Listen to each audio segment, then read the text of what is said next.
ಎಲ್ಲರಿಗೂ ನಮಸ್ಕಾರ.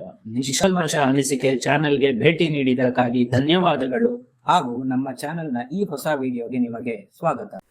ನಾವು ಇವತ್ತು ಯಾವ ಒಂದು ವಿಷಯದ ಬಗ್ಗೆ ನಮ್ಮ ಒಂದು ನಿಷ್ಕಲ್ಮಶ ಅನಿಸಿಕೆಯನ್ನು ಹಂಚಿಕೊಳ್ಳುತ್ತಿದ್ದೇವೆ ಎಂದು ಟೈಟಲ್ ಮತ್ತು ಥಂಬ್ನೇಲ್ ನೋಡಿನೇ ನಿಮಗೆ ಈಗಾಗಲೇ ಗೊತ್ತಿರುತ್ತದೆ. ಹೊಸ ಪರಿಚಯ ದುಷ್ಯಂತ್, ಆಶಿಕಾ ರಂಗನಾಥ್ ಮತ್ತು ಸಿಂಪಲ್ ಡೈರೆಕ್ಟರ್ ಆದ ಸಿಂಪಲ್ ಸುನಿ ಅವರ ಕಾಂಬಿನೇಷನ್ ಅಲ್ಲಿ ಬಂದಿರುವ ಗತವೈಭವ ಸಿನಿಮಾದ ಬಗ್ಗೆ ನಮ್ಮ ಒಂದು ನಿಷ್ಕಲ್ಮಶ ಅನಿಸಿಕೆ ಹಂಚಿಕೊಳ್ಳಲು ಬಂದಿದ್ದೇವೆ. ಗತವೈಭವ ಇದು romantic fantasy period drama cinema ಆಗಿದ್ದು, ಈ ಸಿನಿಮಾ ಫಸ್ಟ್ ಹಾಫ್ ನಲ್ಲಿ ಕೆಲವೊಂದು ಕಡೆ ಕಾಮಿಡಿ ವರ್ಕ್ ಆದ್ರೂ ಕೂಡ ಇನ್ನು ಕೆಲವೊಂದು ಕಡೆ ಕಾಮಿಡಿ ವರ್ಕ್ ಆಗದೆ ಮತ್ತೆ ಈ ಫಸ್ಟ್ ಹಾಫ್ ಏನಿದೆ ಇದು ಸ್ವಲ್ಪ ಬೋರ್ ಅಂತ ಅನ್ಸುತ್ತೆ. ಮತ್ತೆ ಸೆಕೆಂಡ್ ಹಾಫ್ ವಿಷಯಕ್ಕೆ ಬರೋದಾದರೆ ಪ್ರೀ ಕ್ಲೈಮ್ಯಾಕ್ಸ್ ಮತ್ತೆ ಕ್ಲೈಮ್ಯಾಕ್ಸ್ ಬ್ಲಾಕ್ಗಳು ತುಂಬಾ ಇಂಟ್ರೆಸ್ಟಿಂಗ್ ಆಗಿತ್ತು ಮತ್ತು ಇದೇ ಈ ಸಿನಿಮಾದ ಸೋಲ್ ಅಂತ ಅನಿಸಿ ಲಾಸ್ಟ್ಗೆ ನಮಗೆ ಗತವೈಭವ ಒಂದು ಬಿಲೋ ಆವರೇಜ್ ಸಿನಿಮಾ ಅನ್ನೋದೇ ನಮ್ಮ ಒಂದು ನಿಷ್ಕಲ್ಮಶ ಅನಿಸಿಕೆ. ಗತವೈಭವ ಸಿನಿಮಾದ ಸ್ಟೋರಿ ವಿಷಯಕ್ಕೆ ಬರೋದಾದರೆ, ಆಧುನಿಕ ಎಂಬ ಹುಡುಗಿಗೆ ಆಕ್ಸಿಡೆಂಟ್ ಅಲ್ಲಿ ಮಾನಸಿಕ ಅಸ್ವಸ್ಥಳಾಗಿ ಸೈಕ್ಯಾಟ್ರಿಸ್ಟ್ ಬಳಿ ಚಿಕಿತ್ಸೆ ಪಡೆಯಲು ಹೋಗುತ್ತಾಳೆ.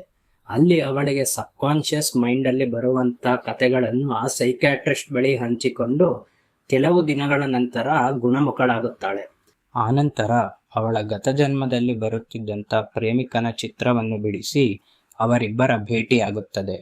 ನಂತರ ಇವರಿಬ್ಬರ ಭೇಟಿಯಾದಾಗ ಅವರು ಗತಜನ್ಮದ ಕಥೆಗಳನ್ನು ಚರ್ಚಿಸಿ ಅದು ನಿಜವೋ ಸುಳ್ಳೋ ಎಂದು ತಿಳಿಯುವುದೇ ಈ ಒಂದು ಸಿನಿಮಾದ ಸ್ಟೋರಿಯಾಗಿದೆ. ಇನ್ನು ಈ ಸಿನಿಮಾದ ಕ್ಯಾಸ್ಟ್ ವಿಷಯಕ್ಕೆ ಬರುವುದಾದರೆ, ಲೀಡ್ ಹೀರೋ ರೋಲ್ ಪ್ಲೇ ಮಾಡಿದಂತಹ ದುಷ್ಯಂತ್ ಅವರಿಗೆ ಇದು ಮೊಟ್ಟ ಮೊದಲನೇ ಸಿನಿಮಾ ಆಗಿದೆ. ಇನ್ನು ಈ ಸಿನಿಮಾದಲ್ಲಿ ಫಸ್ಟ್ ಹಾಫ್ ಅಲ್ಲಿ ಬರುವಂತಹ ಗೆಟಪ್ಸ್ ಅಲ್ಲಿ ಎಸ್ಪೆಷಲಿ ಫಸ್ಟ್ ಕಥೆಯಲ್ಲಿ ಬರುವಂತಹ ಗೆಟಪ್ ಅವರಿಗೆ ಅಷ್ಟೊಂದು ಸೂಟ್ ಆಗಲಿಲ್ಲ. ಆದ್ರೆ ಸೆಕೆಂಡ್ ಹಾಫ್ ಅಲ್ಲಿ ಅವರಿಗೆ ಅಚ್ಚುಕಟ್ಟಾಗಿ ಸೂಟ್ ಆಗಿದೆ ಮತ್ತು ಅವರು ತಮ್ಮ ಮೊಟ್ಟ ಮೊದಲನೇ ಸಿನಿಮಾದಲ್ಲೇ ತುಂಬಾ ಚೆನ್ನಾಗಿ ಪರ್ಫಾರ್ಮ್ ಮಾಡಿದ್ದಾರೆ ಅನ್ನೋದೇ ನಮ್ಮ ಒಂದು ನಿಷ್ಕಲ್ಮಶ ಅನಿಸಿಕೆ. ಇನ್ನು ಈ ಸಿನಿಮಾದ ಫೀಮೇಲ್ ಲೀಡ್ ಆದ ಆಶಿಕಾ ರಂಗನಾಥ್ ಅವರ ವಿಷಯಕ್ಕೆ ಬರುವುದಾದರೆ, ಅವರು ಈ ಸಿನಿಮಾದ ಬ್ಯಾಕ್ ಬೋನ್ ಅಂತಾನೆ ಹೇಳ್ಬೇಕು. ಈ ಕತೆಗೆ ಅವರ ಕ್ಯಾರೆಕ್ಟರ್ಗೆ ತುಂಬಾ ಒಳ್ಳೆ ಸ್ಕೋಪ್ ಇದ್ದು, ಅದಲ್ಲದೆ ತಮ್ಮ ಪರ್ಫಾರ್ಮೆನ್ಸ್ ಮತ್ತು ತಮ್ಮ ಗ್ಲಾಮರ್ ಇಂದ ಪ್ರೇಕ್ಷಕರ ಮನಗೆದ್ದಿದ್ದಾರೆ ಎಂಬುದೇ ನಮ್ಮ ಒಂದು ನಿಷ್ಕಲ್ಮಶ ಅನಿಸಿಕೆ. ಇನ್ನು ಈ ಸಿನಿಮಾದ ಇತರೆ ಕ್ಯಾರೆಕ್ಟರ್ಸ್ ಪ್ಲೇ ಮಾಡಿದಂತಹ ಎಲ್ಲರೂ ತಮಗೆ ನೀಡಿರುವಂತಹ ಒಂದು ಪಾತ್ರವನ್ನು ಅಚ್ಚುಕಟ್ಟಾಗಿ ನಿಭಾಯಿಸಿದ್ದಾರೆ ಎಂಬುದೇ ನಮ್ಮ ಒಂದು ನಿಷ್ಕಲ್ಮಶ ಅನಿಸಿಕೆಯಾಗಿದೆ.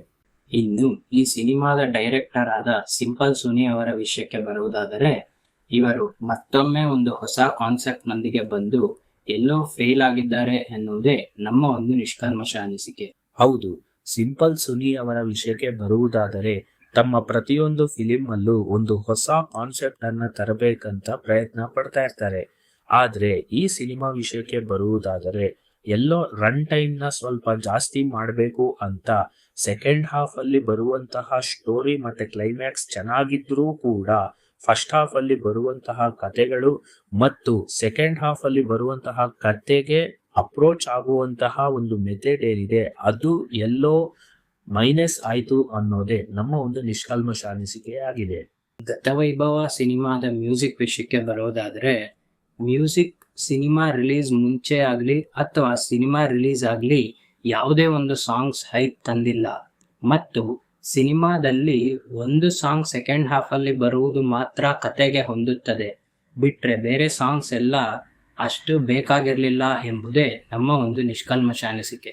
ಇನ್ನು ಈ ಸಿನಿಮಾದ BGM ವಿಷಯಕ್ಕೆ ಬರುವುದಾದರೆ, ಈ ಸಿನಿಮಾದಲ್ಲಿ ಸೆಕೆಂಡ್ ಹಾಫ್ ನಲ್ಲಿ ಬರುವಂತಹ BGM ಸ್ಟೋರಿಗೆ ಮತ್ತು ಆಡಿಯನ್ಸ್ಗೆ ಚೆನ್ನಾಗಿ ಅನ್ಸಿದ್ರೂ ಕೂಡ ಫಸ್ಟ್ ಹಾಫ್ ಅಲ್ಲಿ ಬರುವಂತಹ BGM ಎಲ್ಲೋ ಮೈನಸ್ ಆಯ್ತು ಎಂಬುದೇ ನಮ್ಮ ಒಂದು ನಿಷ್ಕಲ್ಮಶ ಅನಿಸಿಕೆ. ಇನ್ನು ಈ ಸಿನಿಮಾದ VFX ವಿಷಯಕ್ಕೆ ಬರುವುದಾದರೆ, ಕಡಿಮೆ ಬಡ್ಜೆಟ್ ಅಲ್ಲಿ ಡೈರೆಕ್ಟರ್ ಅವರು ಒಳ್ಳೆ VFX ನೀಡಿದ್ದಾರೆ ಅಂತಾನೆ ಹೇಳ್ಬೇಕು. ಅದರಲ್ಲೂ ಎಸ್ಪೆಷಲಿ ಫಸ್ಟ್ ಹಾಫ್ ಅಲ್ಲಿ ಆ ದೇವಲೋಕ ಅಂತ ಬರೋ VFX ತುಂಬಾ ಚೆನ್ನಾಗಿದೆ ಎಂಬುದೇ ನಮ್ಮ ಒಂದು ನಿಷ್ಕಲ್ಮಶ ಅನಿಸಿಕೆ. ನಮ್ಮ ಪ್ರಾಮಾಣಿಕ ಅನಿಸಿಕೆ ನಿಮಗೆ ನಿಷ್ಕಲ್ಮಶವೆನಿಸಿದ್ದಲ್ಲಿ ಕಮೆಂಟ್ ಮಾಡಿ ಹಾಗೂ ಲೈಕ್ ಮಾಡಿ, ಶೇರ್ ಮಾಡಿ, ಸಬ್ಸ್ಕ್ರೈಬ್ ಮಾಡಿ. ಆಮೇಲೆ ಬೆಲ್ ಹೊಡೆಯೋದು ಮಾತ್ರ ಮರಿಬೇಡಿ.